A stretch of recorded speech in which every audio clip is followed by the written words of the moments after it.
Alay, ngayong araw nga po pala ay aking enroll ang aking kapatid. At gawa daw pag hindi na-enroll hindi makakapasok ay talagang gustong-gusto na mag-high school. Kakagraduate lang ng grade 6. Ay ngayon ako'y pandali din ng pagtitimpla ng kape at patakong halina ang aming punta sa school. Ay di nagkamali ako ng timpla din sa aking papa. Ang gusto kasi ng papa ay kape lang na may asukal. Ay paano kasi kagabi lang namin nalaman na ngayon ang enrollan ng mga grade 7. Ay ang aking enrollan pa pala sa Biyernes 5 ng July. Ay ngayong araw pala enrollan ng aking kapatid. Hindi kami pandali ng pagmamadali niya din. At sabi ko sa aking kapatid, siya may maghanda na at i-enroll ko na. Ngayon mamaya-maya inutusan ako ng aking ina. Bago daw kami umalis, kumuha muna ako ng malunggay ng sagoy. Makakain muna bago umalis. Mahirap nga naman pumunta doon ng gutom at baka magkamali ng pagka-fill up doon sa mga form. Talaga naman baka maging alien daw ang pagpasok ng aking kapatid doon sa school. Di ako'y pandali din ng pangkuha ng malunggay. Tinyet ko muna baka may ahas. Baka naman hindi sa school ang punta sa ospital. Talaga naman ako'y pandali din ng pag-check ng ahas. Ay pagkatapos ko nga makumuha ng mga malunggay ay binala ko agad kay mama ng maluto na. Ngayon ako pumunta muna din sa aming kambingan at ako'y mangukumpay. Ay din sa video ng aretig na mga aming paligid. Green na green. Kaya nga hindi mawawala din yung mga alagang ayop. Kaya naman tignan mo naman ay pagkakadami ng mga damo. Kahit na gayang kadami hindi naman kinakain ng ilan diyan ng mga kambing. Kaya din ako'y kumuha din muna ng steak. At sabi ko nga baka may ahas aking chichik din pangahampas-hampas ko lamang ari sa mga damo. Para pag inampas kayo malalaman na nandito may tao sa kanyang paligid at makatakbo agad. Ang alam ko kasi sa ahas ay mas 10 times tong takot kesa sa atin. Kaya ari tinesting ko nga muna bago to. May hampas mga kalayo muna ako kung sakaling ari maglaban ay hindi ko lalabanan at pakadelikado baka matuklaw.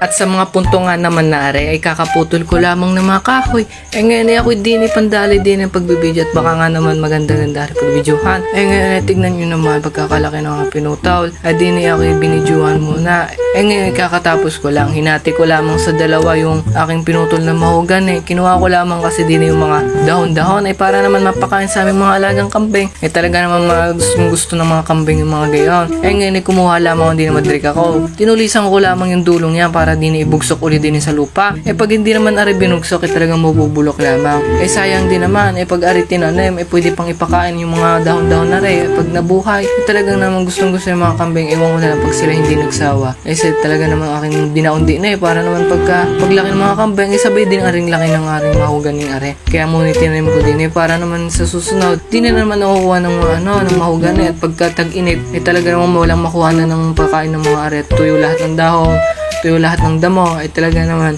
tignan nyo naman yung mga kambing na are gustong gusto ang are mga damong are talaga naman tignan nyo kapag kakadami ng mga kinakain kaso ang aring isang are ay mahihain pag hinahawa ko nalayo pakailap naman ang isang are pero ang isang din itong nasa kabila tignan nyo naman ay pagkakaba hinahawa ka na hindi mailap nagmanas ay na ngayon aring hinahawa ka na hindi mas matanda rin isa kesa doon baka lang siguro sa gulang at baka rin dala lamang at ganang halos panganganak lamang halos si Ari isang buwan na rin halos si Ari isa naman ay 2 buwan di niya ako'y pandali ng kuha ng saging o dahon ng saging parang kulang kasi ang kinakain nila di ako'y kumuha muna din chinek ko muna at baka may ahas baka naman matuklaw baka ako ang kainin ng ahas at baka hindi yung dahon di ako'y kumuha muna din ng dahon ng saging para may mapakain sa mga kambing di bali 2 lang kinuha ko para naman pag kumuha ako ay mabusog-busog din naman sila at ako'y gutom na rin at ako'y uuwi at maya-maya ako'y kakain pa talaga naman masarap kumain pag ganyan ang mga gawain mo. At pagkatapos ko lahat ng aking gawain ay talaga namang pagmamadali din alangan ay din ako yung pinagsabi ko sa aking kapatid siya ka muna mag-video ako'y nagmamadali din at ay malilit sa pagka-enroll baka pagdating namin doon kami ang pinakahuli talaga naman ay napakahirap maghintay sa sobrang init na aray talaga naman. At sa mga oras nga na aray ako'y tatawid at ako'y magpapaserox doon sa may paseroxan ngayon ay sabi ko sa aking pinsan insan ako'y magpapahatid sa iyo hanggang doon sa baybayin doon may sa school at gawa na nga ang aking kapatid enroll ko di sabi ko muna sa aking pinsan ako'y magpapaserox lamang at may kukuning form doon sa kay Ate Lerma doon sa may kanto sa may tindahan ngayon ako'y pandali din ng pagmamadali at baka nga natatabunan na kami doon ng pag-iintay ngayon ako'y mamadali din maya-maya nakarating na ako din at sabi ko paserox lamang ako ng kopya ng aking Papa Xerox, yun pa naman ay kailangan ng aking kapatid bago siya i-enroll sa kanyang pag-aaral. Kaya ako din pagmamadali din Ay pagkatapos ko nga magpa-Xerox at kunin yung form doon sa may kanto ay talaga naman pagmamadali. Sabi ko sa aking pinsan ay aking okay na at nappa-Xerox ko na itong aking Papa Xerox. Ay talagang nagmamadali kami din at baka nga mahuli kami.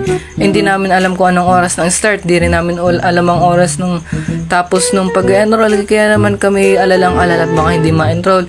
Kasi ngayong araw lamang ang pag-enroll ng grade 7 at 11 at ganang may schedule ang bawat grade para naman hindi dagsaan pagka nagpa-enroll ay naman talaga naman pagkakamadali namin din pati pinsan ko yung nagmamadali rin sa pagpapatakbo.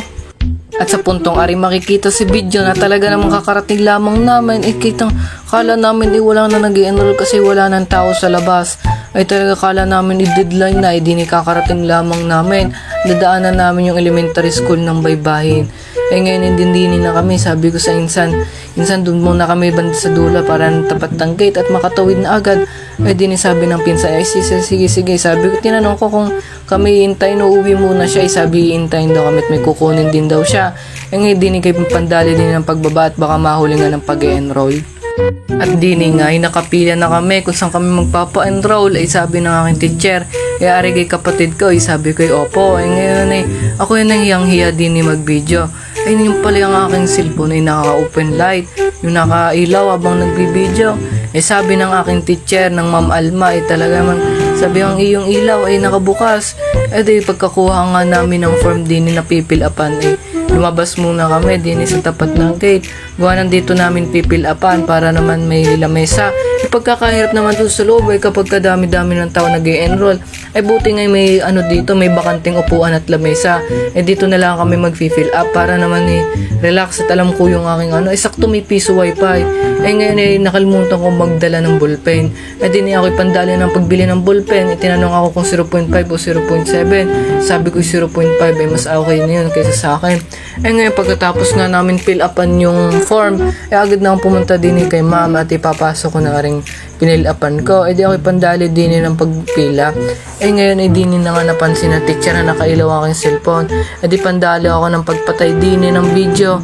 Kaya ako hiyang-hiya din sabi nga ng aking pinsan magpapagupit muna daw siya. Sabi ko siya sige para makapagpagupit para daw hindi na daw siya makabalik din makikita sa video pagkakaganda nga ng school din napakaganda tingnan mo naman kaso nga yung aking pinsan yung papagupit daw kaya ako'y pandali din ng paghihintay. Ngayon bigla maya nagchat ang aking ama. Sabi Charles kayo pumunta din ng bayan at yung susi daw naiwan. Pagkakalimot ko yung susi nga pala ginamit ko di naka pala sa akin short yung susi ng motor doon pala nakalagay ang ginamit kasi sa sasakyan ng papa kahapon motor di ngayon pandali ng pag-iwan ng susi din di ngayon sabi ng aking ama dumiretso na daw ako sa bayan para mabuksan na daw yung building hindi daw mabuksan at hindi makapasok at gawa ng nakalak nga di ako pandali din ng pag-alis. Sabi ko okay po pa, sabi ko hanggang lang gayon di ako pandali din ng pagmamadali at baka hindi nga makapasok at may magagawa din doon. Ngayon sabi ng aking ama sabi magchat-chat pagka nakarating na sa bayan at doon daw iintayin sa may pagupitan. Ngayon naalala ko ang cellphone kong laging walang signal di pandali ako ng punta doon sa pinagbilhan na sabi ko kuya bakit wala ka ng signal pero okay naman yung SIM.